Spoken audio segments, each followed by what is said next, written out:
Et si les secrets les plus explosifs du monde étaient regardés non pas par des coffres forts, mais par le silence des morts? Certains ont essayé de parler. Des ingénieurs, des journalistes, des pilotes. Ils détenaient des vérités sur des complots gouvernementaux, des technologies cachées ou des crimes d'État. Puis, du jour au lendemain, ils se sont volatilisés. Bienvenue sur Boîte Magique. Aujourd'hui, on ouvre les dossiers classés de 10 personnes qui en savernent beaucoup trop et qui ont été réduites au silence pour toujours. Numéro 10, le sénateur en cendres. On commence en 1945 avec une histoire digne d'un film noir.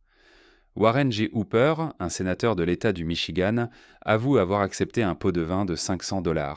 Mais au lieu de se faire discret, il décide de tout balancer. Il accepte de témoigner devant un grand jury enquêtant sur un vaste réseau de corruption politique. Le problème? Ces révélations menacent un temps de faire tomber des pontes, y compris des membres du redoutable Purple Gang, la mafia de Détroit. 3 jours avant son témoignage capital, la voiture de Hooper est retrouvée en flammes sur le bord d'une route. À l'intérieur, son corps calciné. Le message est clair. 2 autres témoins dans la même affaire mourront aussi dans des circonstances suspectes. L'enquête révélera que le crime a probablement été commandité depuis la prison. 4 petites frappes du gang seront condamnées, mais pour des peines légères, et l'un d'eux sera même acquitté plus tard. Les vrais commanditaires, eux, n'ont jamais été inquiétés. Numéro 9, le témoin volatilisé. En 1973, Henry Baltimore Jr. est un étudiant brillant de 21 ans à qui l'avenir sourit. Jusqu'au jour où 2 hommes s'introduisent chez lui, le ligotent et le cambriolent. Henry finit par porter plainte et un suspect, Roy Davis, est arrêté. Henry doit témoigner contre lui, mais il ne se présente jamais au tribunal. 2 jours plus tard, il réapparaît, terrifié, et supplie les procureurs d'abandonner l'affaire. Il refuse. Une nouvelle date d'audience est fixée. Mais 2 jours avant, Henry disparaît. Définitivement. Un voisin affirmera avoir vu le suspect, Roy Davis, frapper à la porte d'Henry le jour de sa disparition. Mais sans le témoignage d'Henry, l'affaire s'effondre. Davis s'en sort avec 6 semaines de prison. Près de 50 ans plus tard, personne n'a jamais revu Henry Baltimore Jr. S'est-il caché par peur ou a-t-il été réduit au silence pour de bon? Numéro 8, le secret des francs-maçons. On remonte le temps jusqu'en 1826 pour une histoire qui a secoué l'Amérique. Un homme nommé William Morgan annonce la publication d'un livre qui révélera tous les rituels secrets de la franc-maçonnerie, une des sociétés les plus secrètes du monde. Forcément, ça ne plaît pas à tout le monde. Peu après son annonce, il est arrêté pour des motifs futiles, puis mystérieusement libéré. Des témoins affirment alors l'avoir vu se faire enlever par des francs-maçons locaux, emmenés de force jusqu'au fort Niagara et probablement jeté dans les chutes du Niagara. Son corps n'a jamais été retrouvé. Sa disparition déclenche un scandale national, mène à plusieurs condamnations et donne même naissance au parti anti-maçonnique, le premier troisième parti politique des États-Unis. William Morgan a-t-il été exilé ou a-t-il payé de sa vie pour avoir voulu briser le sceau du secret? Numéro 7, le pilote et l'OVNI.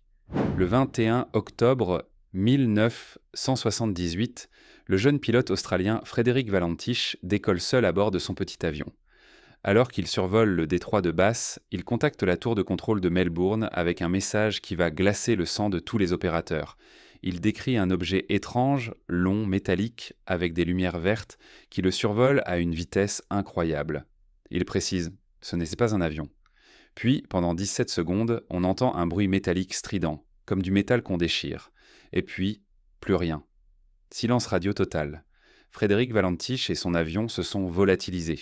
Aucune épave, aucune trace de carburant, aucun corps n'a jamais été retrouvé. A-t-il croisé un prototype militaire top secret? Ou a-t-il été intercepté par quelque chose qu'il n'aurait jamais dû voir? Ces derniers mots restent l'un des plus grands mystères de l'histoire de l'aviation. Numéro 6, l'agent de la base secrète de Dulce. Accrochez-vous, on entre en territoire X-Files. Dans les années 90, un homme nommé Thomas Castello prétend être un ancien officier de sécurité de la base de Dulce, une installation souterraine secrète au Nouveau-Mexique. Il commence à fuiter des informations explosives, des schémas de la base, des protocoles de sécurité et des témoignages décrivant des expériences d'hybridation entre humains et entités non humaines, des guerres internes entre différentes factions de sécurité et des technologies défiant l'imagination. Ça sonne comme de la pure science-fiction, sauf que plusieurs autres sources anonymes ont corroboré une partie de ces dires. Et puis, du jour au lendemain, Thomas Castello disparaît des radars. Son passeport est signalé, sa famille n'aura plus jamais de nouvelles.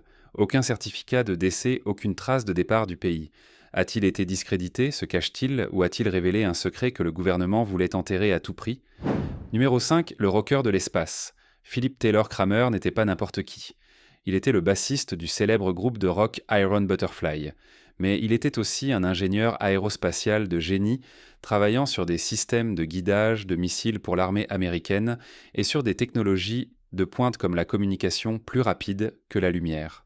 Le 12 février 1995, il passe un appel glaçant au 911. Il dit qu'il va se suicider et ajoute cette phrase énigmatique. « Je veux que tout le monde sache que O.J. Simpson est innocent.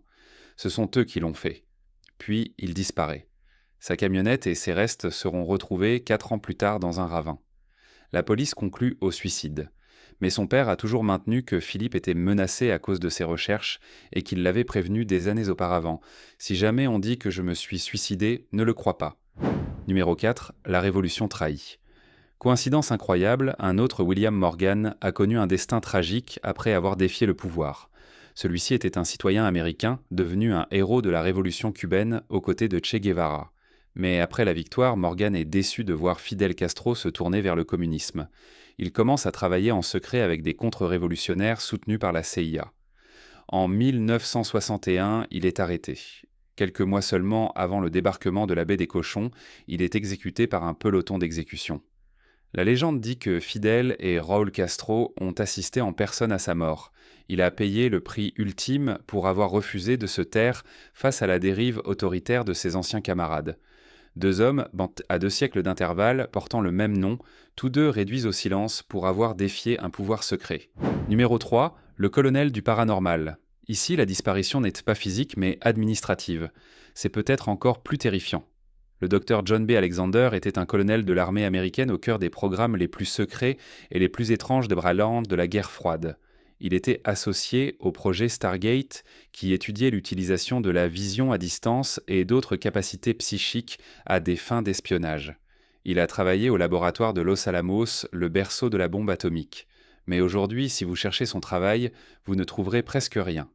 Les dossiers sont expurgés, ses publications ont disparu, et ses anciens collègues refusent d'en parler. Il n'est pas mort, mais il a été effacé, enterré sous des tonnes de paperasse et de secrets défense.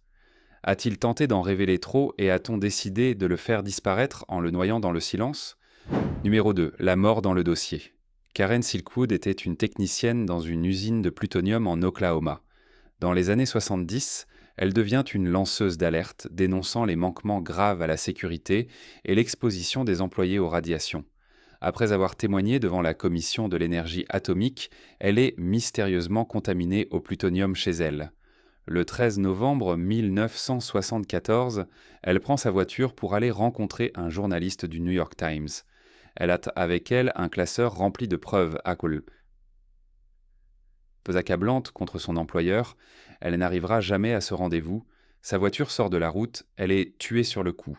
La police conclut à un accident dû à la fatigue. Mais la scène du crash raconte une autre histoire. Des traces de freinage, des impacts inexpliqués à l'arrière de sa voiture, et surtout, le fameux classeur de preuves n'a jamais été retrouvé. Numéro 1, le journaliste face à la pieuvre. En 1991, le journaliste freelance Danny Casolaro enquête sur ce qu'il appelle la pieuvre, une conspiration tentaculaire reliant les plus grands scandales de l'époque, l'affaire Iran-Contra, la chute de la banque BCCI, le vol d'un logiciel de surveillance nommé Promis. Il pense être sur le point de prouver que les services de secret, le crime organisé et des politiciens de haut vol sont tous connectés. Il reçoit des menaces de mort et prévient sa famille « S'il m'arrive quelque chose, ce ne sera pas un accident ». Quelques jours avant un rendez-vous crucial avec une source, on le retrouve mort dans la baignoire de sa chambre d'hôtel en Virginie occidentale. La police conclut encore une fois au suicide. Mais sa famille, ses amis et même certains enquêteurs du FBI sont convaincus qu'il a été assassiné. Le pire, ses dossiers de travail qui étaient dans sa chambre ont disparu. Danny Casolaro avait-il trouvé le cœur d'une conspiration si vaste qu'elle pouvait faire taire n'importe qui, n'importe quand ? De la guerre froide aux sociétés secrètes, Ces histoires nous rappellent une chose terrifiante. Certaines vérités ont un prix. Et ce prix, c'est parfois la vie. Si ces dossiers classés vous ont glacé le sang, lâchez un pouce bleu, partagez la vidéo et dites-nous quelle affaire vous semble la plus troublante. Restez vigilants. Et à très vite sur Boîte Magique.